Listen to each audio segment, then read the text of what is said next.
Just celebrate what happened yesterday.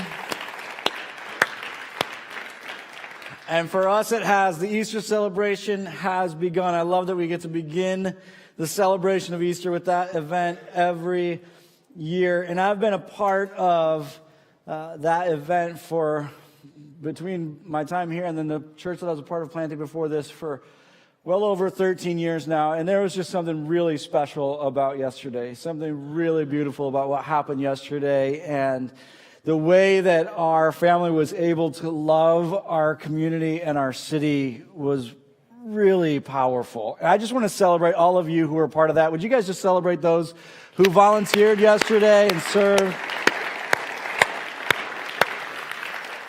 It was remarkable. I walked out of yesterday and thought to myself, I'm just so honored to be able to be on this journey with you. And what an incredible opportunity to be able to be on this journey with you and for us to be able to do this together and to be able to love in that way. It's really, really special. And I know coming into today, because of yesterday, some of you are very tired. Because yesterday was a long day, and we worked really, really hard to be able to do that, which is why I'm going to give you a pass on that last song.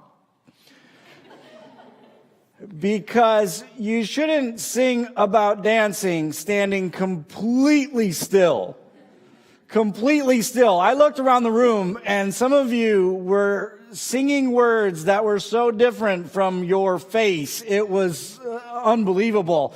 And I know we're tired, but next week, we got to take it to a different level. And we got to celebrate with all that we have. For those of you who don't know me, my name is Chris. I'm the lead pastor here at Hoboken Grace. And right now, we are coming out of a conversation called Freedom that we've been in for the past 6 weeks. And we're also looking forward to Easter. And I love how this has come together because as we come out of Freedom and look forward to Easter, we find ourselves at the perfect story.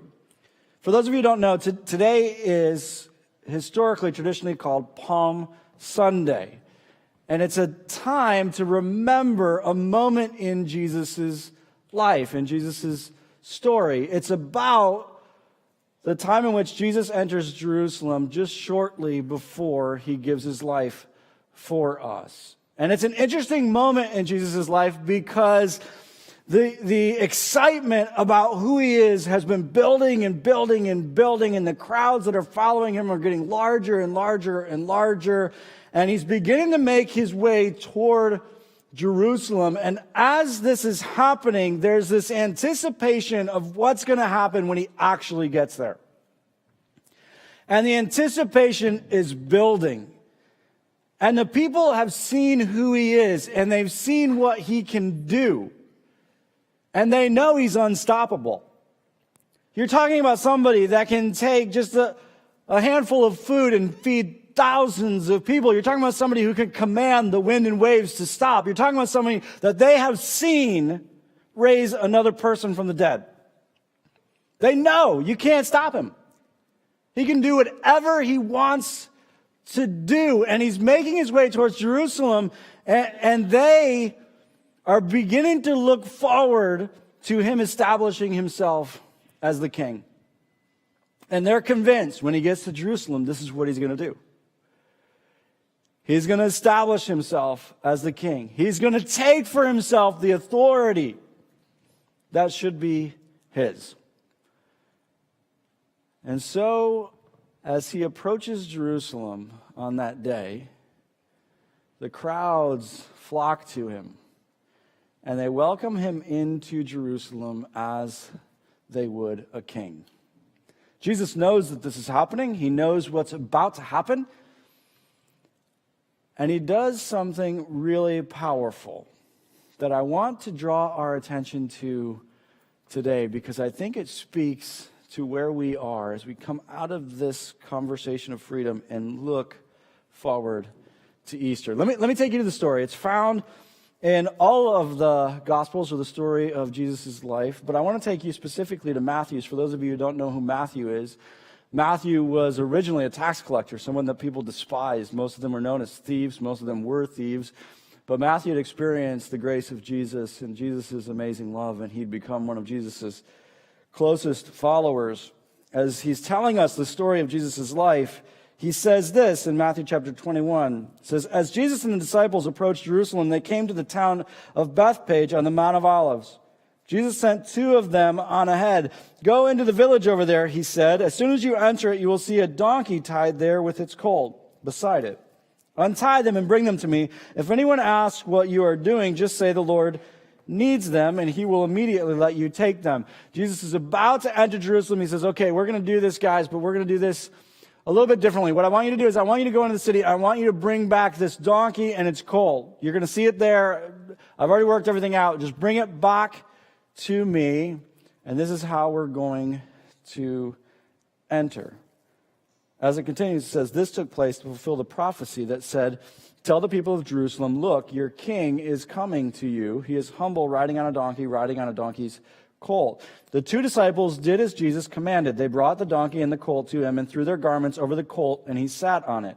Most of the crowd spread their garments on the road ahead of him, and the others cut branches from the trees and spread them on the road. Jesus was in the center of the procession, and the people all around him were shouting, praise God for the Son of David. Blessings on the one who comes in the name of the Lord. Praise God in the highest. And this crowd flocks to him. They're shouting this out, and they're speaking to him becoming the king when they say the Son of David. They're talking about he's a rightful heir to the throne. He's going to become the king. And Jesus knows what they expect. And in this moment, he does something really powerful. He sends for the donkey and the colt. And in this situation, he's calling back to, did you see the quote inside of the passage? Where it says, this took place to fulfill the prophecy that said, tell the people of Jerusalem, look, your king is coming to you. He's humble, riding on a donkey. He sends them to go get the donkey's colt because he's referencing back to a prophecy that was written long before he was born. It's found in the book of Zechariah. And in Zechariah chapter 9, it says this. It says, rejoice, O people of Zion, or Israel. Shout in triumph, O people of Jerusalem. Look, your king is coming to you. He is righteous and victorious. This is the quote. He is righteous and victorious, yet he is humble, riding on a donkey's colt. And then listen to what it says as it continues. It says, I will remove the battle chariots from Israel and the war horses from Jerusalem. I will destroy all the weapons used in battle. And your king will bring peace to the nations. Jesus knew what they expected. He knew what they anticipated. And so he sends for this donkey's colt. And he says, this is how we're going to enter. And in doing so, he calls back to this passage. In doing so, he says, I know that you think that I've come to claim my authority, but I want for you to recognize that I've come to bring peace. They expect him to come in and to take the authority that was his. And these processions were common in this culture. This was a culture of conquering heroes. But you didn't ride in on a donkey, you rode in on a war horse. The king would come on a war horse and demand what was rightfully his and communicate his power and his strength. But instead, Jesus says, no, we're going to do this a little bit differently. I want for you to go and get a donkey's colt. And he rides in. And in the very way in which he enters Jerusalem, he's calling back to this truth that, listen, I know you think that I'm going to use my power to take authority. I know that you think I'm going to use it to conquer. He says, but I'm here. I'm here to bring peace. It's the very thing that was said about him when he was born. He's come to bring peace. Again, he reiterates, I've come to bring peace. And I love how he does it because there's something subtle about this picture that many of us miss. We miss it because we don't understand the context of the story. We come from a very different culture. So for many of you, when you hear this idea of a colt, it means nothing to you. It just sounds like maybe it was a younger donkey. I don't understand the difference between the donkey and the colt. What's the big deal? There's something really unique that Jesus is doing here when he sends for the colt. It's not just about the prophecy. He's communicating something. Now, again, I know for most of us, we miss this because I'm willing to bet that for most of you, you've never seen a donkey in real life, let alone know what a donkey's colt is. We don't have a lot of farming experience here in Hoboken, and so these passages sometimes can escape us. We don't see the significance of them. But I grew up on a farm. And this moment, what he's talking about is not just the fact that this was a younger donkey. He's talking about the fact that this is a donkey that had never been ridden before. This was an animal that had never been ridden before. When it comes to horses and donkeys, when they learn how to be ridden, it's called being broke. If you break a horse, now you can ride it, or a donkey. This would have been an animal where that didn't happen. And again, I know most of us don't have a lot of experience with that. I'm betting not many of you have ever broke a horse or a donkey. But fortunately for you, I have. Or at least I've tried. And I can tell you that it is far more difficult than you probably think. I remember the first time that I tried this process, I was about 12 years old, and we had a horse on the farm that I grew up on named Casper. Casper was about half broke, so he was about halfway through the process, and my cousins and I were 12 years old, and we thought we would finish this process. And so we tried to get on this horse. We tried everything. We could not get on this horse. He was so skittish, we just couldn't get on, let alone try to stay on. So we tried, couldn't figure it out, couldn't figure out how to climb on. And so we finally came up with a genius idea that if we can't climb on, maybe we can drop on. So we climbed a tree, my cousin and I, and we climbed out on this low-hanging branch. And we said to our other cousin, listen, lead him underneath us, and then we will drop down, and we will stay on. You guys think these things only happen in movies. They actually don't. They happen in real life. And so he begins to lead the horse underneath us, but the horse isn't dumb, and the horse has eyes. So the horse sees us on the branch and says, no, I'm not doing it. And he won't move underneath us. And he's pulling on him. We're trying everything to get him to move underneath us. And we didn't think it was going to work, but then we remembered that my cousin had a younger brother. So we said to his younger brother, who was about 10 at the time, go behind the horse and push him under us. Donnie, go behind the horse and push him. We didn't know for sure if it would work, but he went behind and he started to push the horse, and the horse actually moved. It moved right underneath us. And we're like, this is amazing. This is great. And he starts to walk underneath us, and we knew he probably wasn't going to stop. So we just dropped down on the back of this horse. And that horse launched my cousin about 20 yards through the air. I've never seen a human being fly like that before. And all of us went scattering in different directions because the horse took off, and obviously we didn't stay on it. My cousin had 2 hoof prints on his chest for no lie, no less than 2 months, right?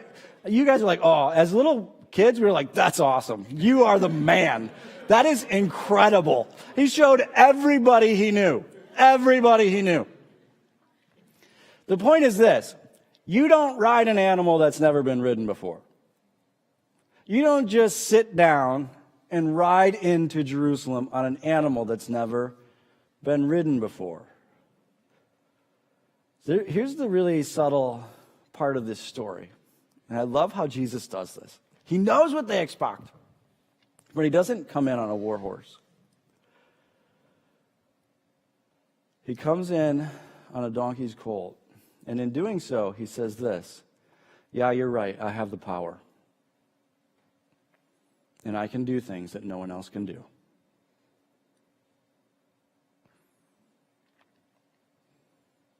And even in this moment, he's displaying his power. It doesn't matter that no one's ever ridden this animal before. It listens to and obeys me. You're right. I have the power.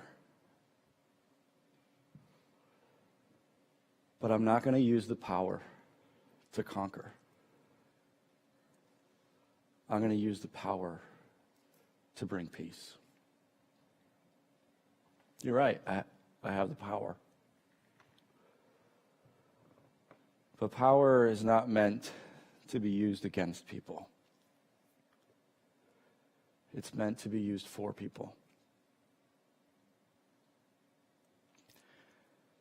And once again in this moment, he steps into the way that we understand the world, the way that we think about power and authority, the way that we think about the world around us, and he turns it upside down.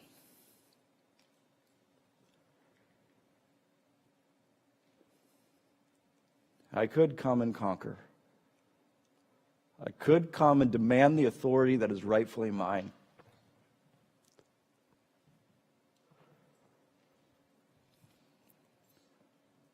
But I'm not here to divide. I'm here to unite.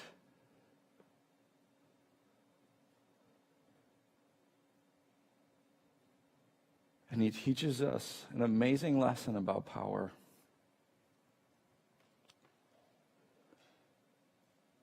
It's something that he's been telling his disciples over and over and over again, that power is going to be different for you. It's not going to be something that you use against people. It's going to be something that you use for people.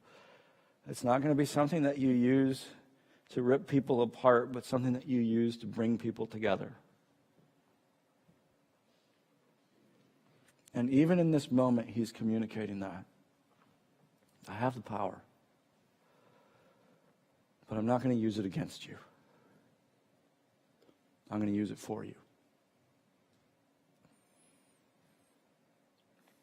And he could have come and demanded that he be Lord. But instead, he chose to be a servant.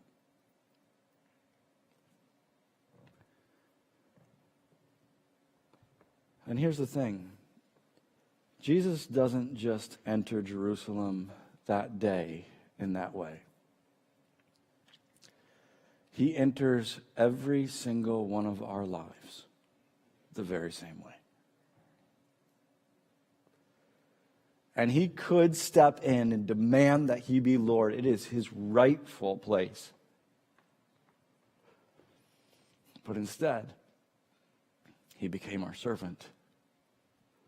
And he went to that cross and he gave his life so that you and I could have peace with him.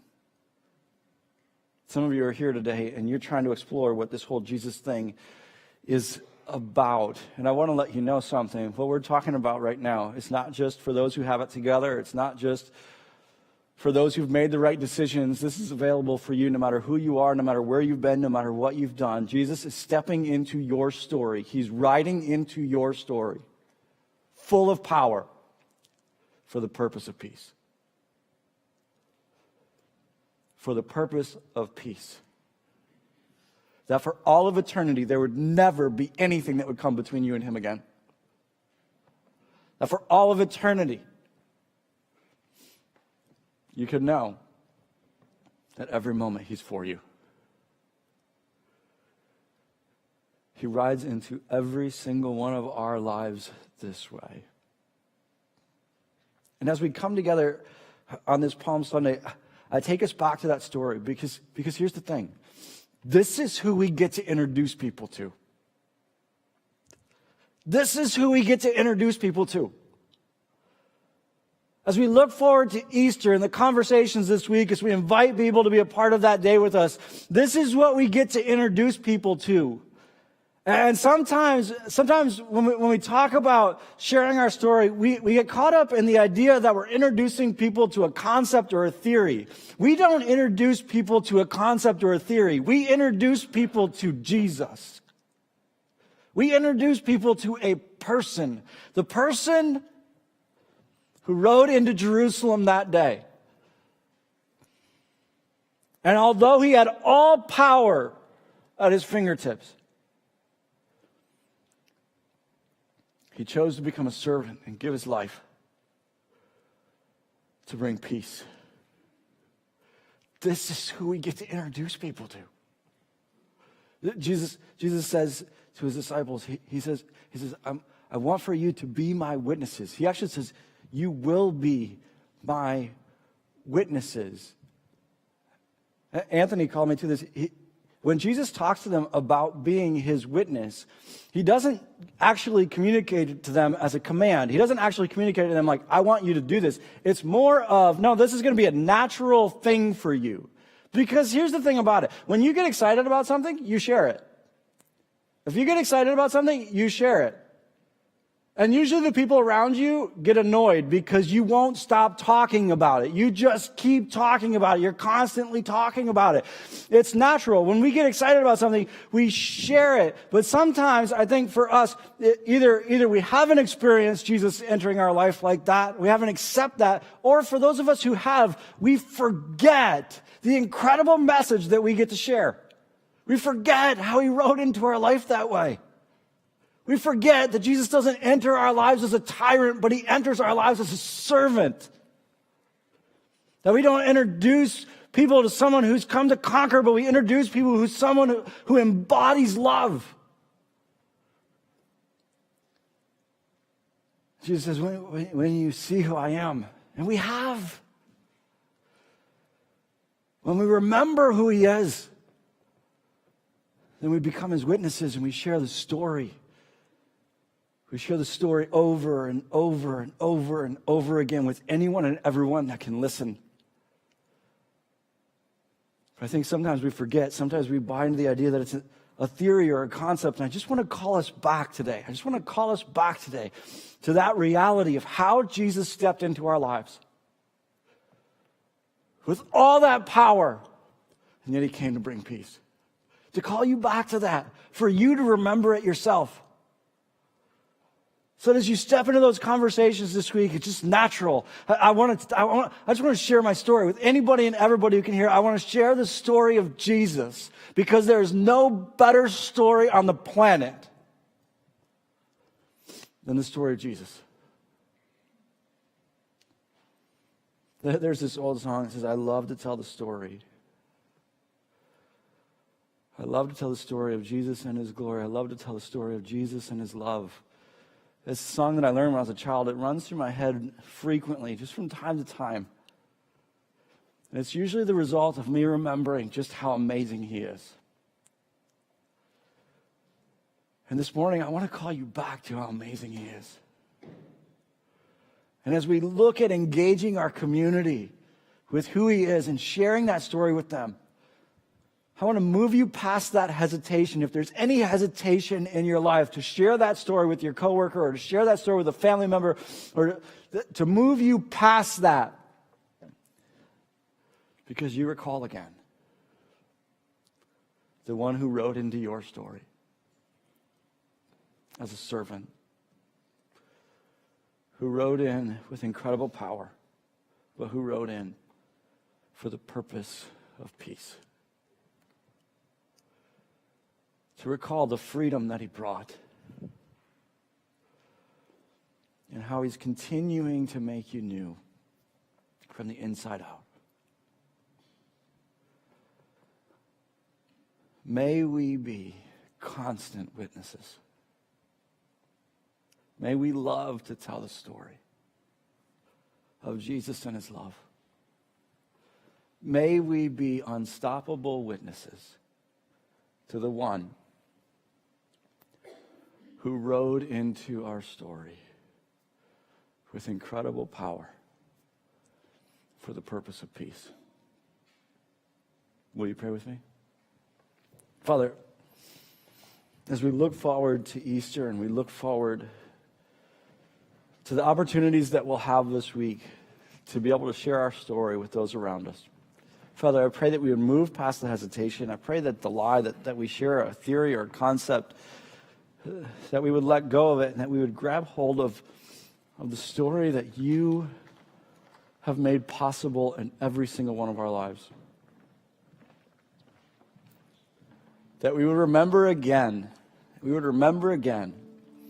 not just how you rode into that city, but how you stepped into our lives. And may we share the story of who you truly are. May we share the story of who you truly are over and over again, really, really well. In Jesus' name, amen.